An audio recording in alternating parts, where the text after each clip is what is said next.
सबको मेरा प्यार भरा नमस्कार। आज हम जिस विषय पर चर्चा करने जा रहे हैं वो आपके लिए परीक्षा की दृष्टि से बेहद ज़रूरी है।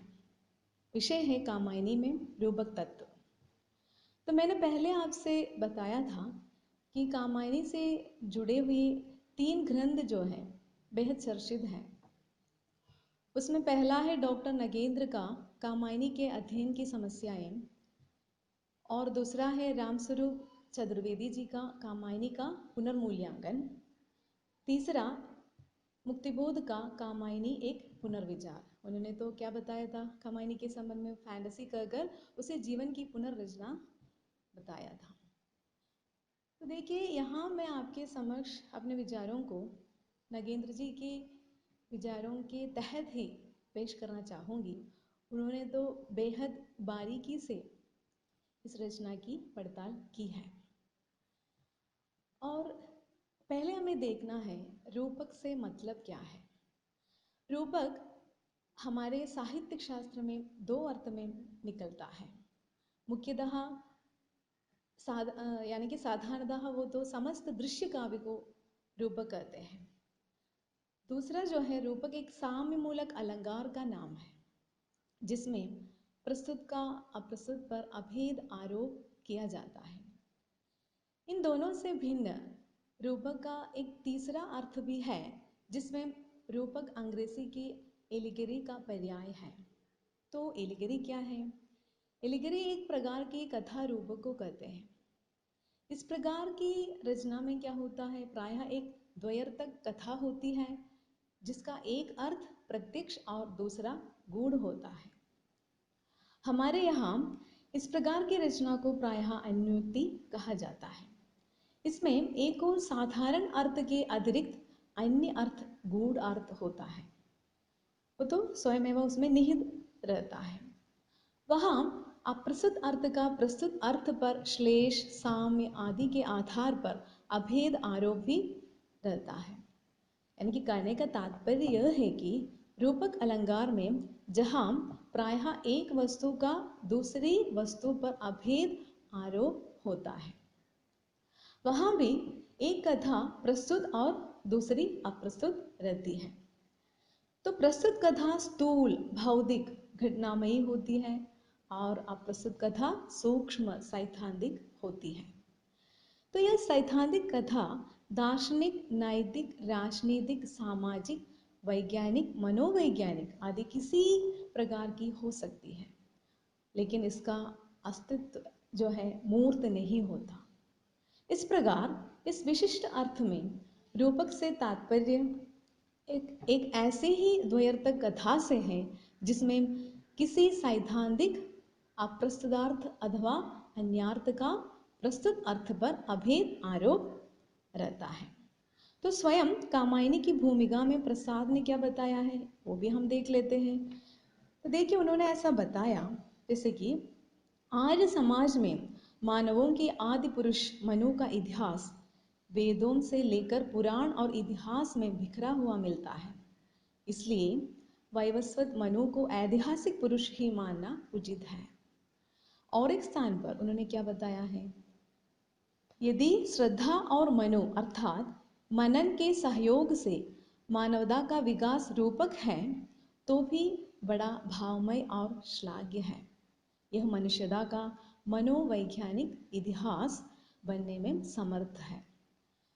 और तीसरे स्थान पर उन्होंने इस तरह सूचित किया है, यह आख्यान इतना प्राचीन है कि इतिहास में रूपक भी अद्भुत मिश्रण हो गया है।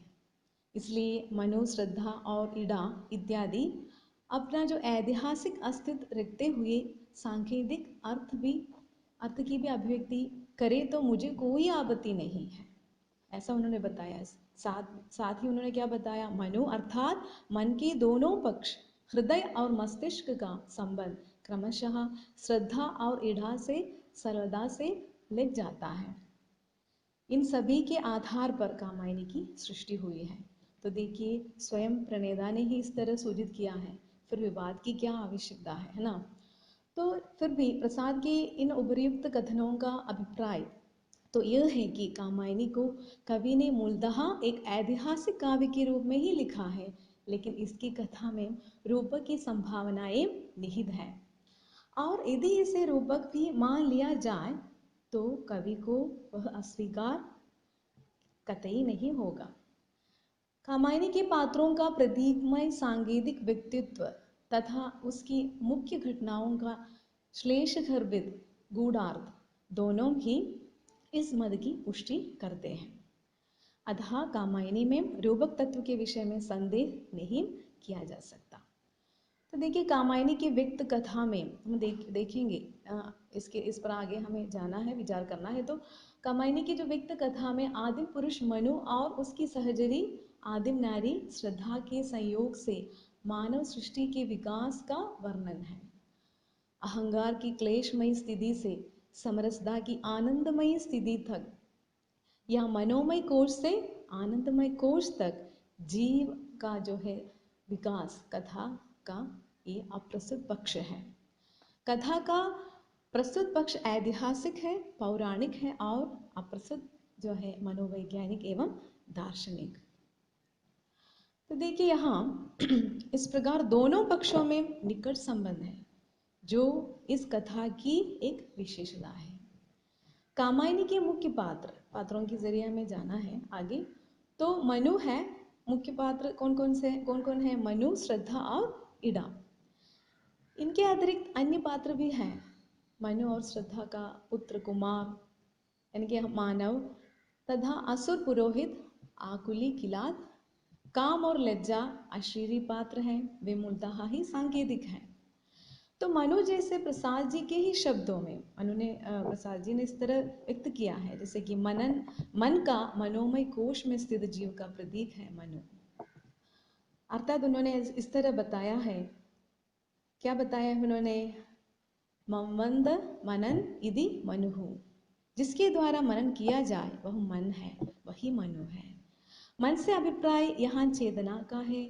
उसका मूल लक्षण है अहंकार, यानी कि मैं हूँ की भावना को अनेक प्रकार संकल्प विकल्पों में अपनी अभिव्यक्ति करती रहती है।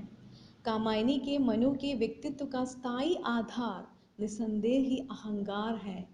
मैं हूँ वह यह वरदान सदृश्य क्यों लगा गूंजने कानों में, मैं भी कहने लगा मैं हूँ शाश्वत नभ के गानों में। आशा सर्ग की ये पंक्तियां हैं। मननशीलता अर्थात निरंतर संकल्प विकल्प अहंकार के संचारी है। देखिए, इस तरह हम देखेंगे तो यानी कि उपनिषदों में संकल्प विकल्प को मन की प्रजा कहा गया है और चिंदा सर्ग में मनु के इसी मननशील संकल्प विकल्प रूप जो है साक्षात्कार होता है।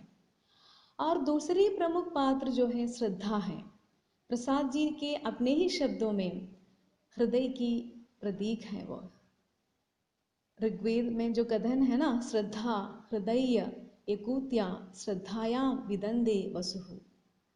कविता में स्थान स्थान पर उसके इस रूप की स्पष्ट प्रतिकृति हमें मिलती है।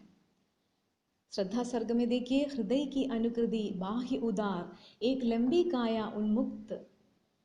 वह गांधर्व देश में हृदय सत्ता का सुंदर सत्य खोजने के लिए आई है।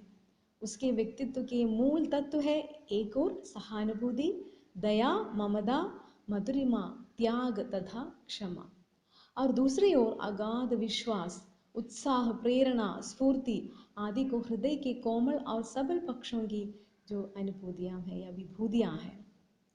तो शुक्ल जी ने इसलिए श्रद्धा को विश्वासमयी रागात्मिका वृत्ति कहा है। नारी तुम केवल श्रद्धा हो, विश्वास रजत नग पगतल में, पीयूष स्रोत से बहा करो जीवन के सुंदर समतल में। तो लज्जा सर्ग की जो पंक्तियां हैं, उसे काम और रिद्धि की पुत्री माना गया है श्रद्धा को। काम गोत्रजा श्रद्धा। देखिए, कामायनी नाम वाकई सार्थक हुआ है। वह इस संसार में प्रेम कला का संदेश सुनाने के लिए अवतरित हुई है। यह लीला जिसकी चली वह शक्ति थी प्रेम कला, उसका संदेश सुनाने को संस्कृति में आई वह अमला। काम सर्ग की जो पंक्तियां हैं। और यहाँ तीसरी मुख्य पात्र जो है इड़ा है, जो स्पष्टतः बुद्धि की प्रतीक है। प्रसाद ने व्यक्त रूप में उसके व्यक्तित्व का प्रतीकात्मक चित्र अंकित किया है। बिखरे अलकेम जोम तर्क जाल, इड़ा सर्ग की जो पंक्ति है ना, तो यानी कि उसके चरित्र में बुद्धि के तर्क, बौद्धिक विज्ञान, ज्ञान विज्ञान, त्रिगुण आदि सभी तत्वों का समावेश कर दिया गया है। और उसका चरित्र एकांत और बौद्धिक है। वह हृदय की विभूतियों से वंचित व्यवसायत्मिकता बुद्धि जो है ना, ये द्वारा अनुशासित है। जीवन की अखंडता के स्थान पर वह वर्ग विभाजन और अभेद के स्थान पर भेद की व्यवस्था करती है। आगे जो गौण पात्र है उनको ले तो सबसे पहले श्रद्धा और मनु के पुत्र कुमार यानी कि मानव, उसका कोई विशेष व्यक्तित्व नहीं है। वह नव मानव का प्रतीक है जो अपने पिता से मननशीलता व माता से श्रद्धा अर्थात हृदय गुण तथा इड़ा से बुद्धि ग्रहण कर पूर्ण मानवत्व को प्राप्त करता है।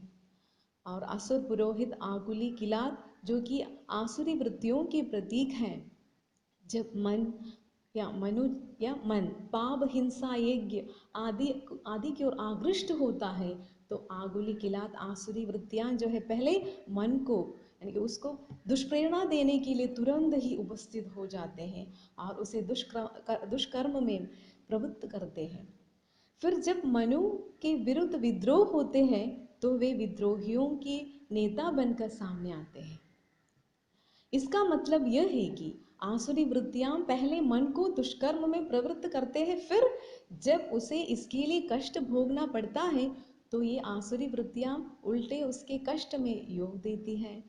तो इसके अतिरिक्त देव जो है आगे की जो पात्र है देव, श्रद्धा का पशु वृषभ और सोमलता के भी निश्चय ही सांकेतिक अर्थ है। देव इंद्रियों के प्रतीक है। देवों की निर्बाध आत्मतुष्टि का अर्थ है इंद्रियों की तुष्टि। अरि उपेक्षा भरी अमरदे, री अतृप्ति निर्बाध विलास, चिंता की जो पंक्तियां। श्रद्धा का पशु भी जिसका नाम जाति आदि का कोई भी वर्णन तक नहीं दिया गया है, स्पष्टता एक प्रतीक है। वह सहज जीव दया करुणा आधुनिक अर्थ में अहिंसा का द्योतक है।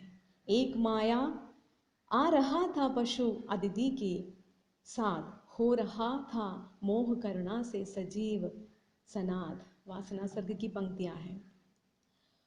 फिर क्या है वृषभ, तो भारतीय अनुश्रुति में क्या है अनादिकाल से ही धर्म का प्रतिनिधि माना जाता रहा है। था सोमलता से आवृत वृषभ धवल धर्म का प्रतिनिधि, आनंद सर्ग की जो पंक्तियां हैं। तो यहाँ सोमलता का सांकेतिक अर्थ है भोग। इस प्रकार सोमलता से आवृत वृषभ का अर्थ हुआ भोग संयुक्त धर्म, जिसका उत्सर्ग करके मानव चिर आनंद लील हो जाता है। कर्म काम की संतति है यानी सृष्टि की। फिर क्या है जल प्लावन, भारत के ही नहीं पृथ्वी के इतिहास की अत्यंत प्राचीन घटना है। हमारे दर्शन साहित्य में प्रतीक रूप में इसे लिया गया है। यहाँ पर हमें यह बात ध्यान देने की है कि कामायनी का सृजन अंग्रेजी हुकूमत के दौरान हुआ था, तो इसलिए बेशक अंग्रेजी शासन जो भी प्रलयकालीन वो जिंदगी है ना, हाँ जिंदगी कविता का एक और पहलू है। बहरहाल जब मानव अबाध इंद्रिय लिप्सा का दास हो जाता है, अर्थात जब मन ऊपर विज्ञानमय कोश से आनंदमय कोश की ओर बढ़ने के स्थान पर निम्नतम अन्नमय कोश में ही रम जाता है, तो चेतना पूर्णतः उस माया में डूब जाती है। इस तरह देव जाति का नाश हुआ था वाकई। तो इसी वजह से ही मनु श्रद्धा तथा इड़ा से विलग हुआ था। तीन लोग, भाव लोग, कर्म लोग तथा ज्ञान लोग, चेतना की तीन अंगभूत प्रवृत्तियां हैं। भाव वृत्ति, कर्म वृत्ति और ज्ञान वृत्ति की प्रतीक है, अर्थात इच्छा, क्रिया और ज्ञान। जब तक ये तीनों वृत्तियां पृथक पृथक कार्य करती हैं, मन अशांत तथा उद्विग्न रहता है। रहस्य सर्ग की जो पंक्तियां देखिए, ज्ञान दूर कुछ क्रिया भिन्न, इच्छा क्यों पूरी हो मन की, एक दूसरे से न मिल सके यह विडंबना है जीवन की।